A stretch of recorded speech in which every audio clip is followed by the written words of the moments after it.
নমস্কার।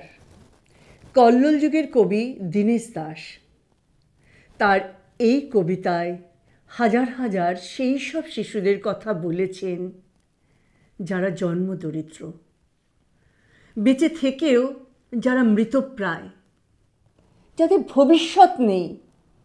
কবি তাদের কুড়িয়ে এনে জীবন দোলার মূল স্রোতে ফিরিয়ে আনার কথাই বলেছেন।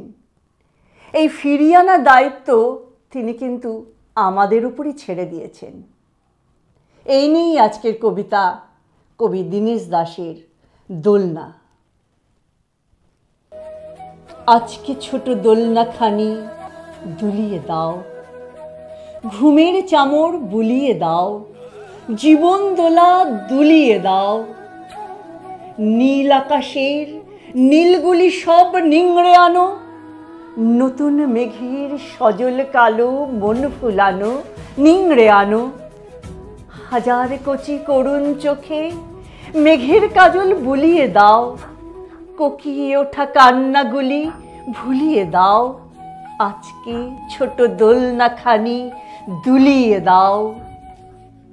আজকে দেশের এ প্রান্তরে তেপান্তরে হাজার শত দেবতা শিশু কোকিয়ে মরে।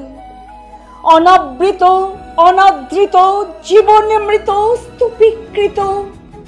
আজকে পথে নীড় হারানো হাজার হাজার নতুন জীবন কুড়িয়ে আনো, কুড়িয়ে আনো। হাজার কচি করুণ চোখে মেঘের কাজল বুলিয়ে দাও, কান্না হাসির জীবন দোলা দুলিয়ে দাও, দুলিয়ে দাও।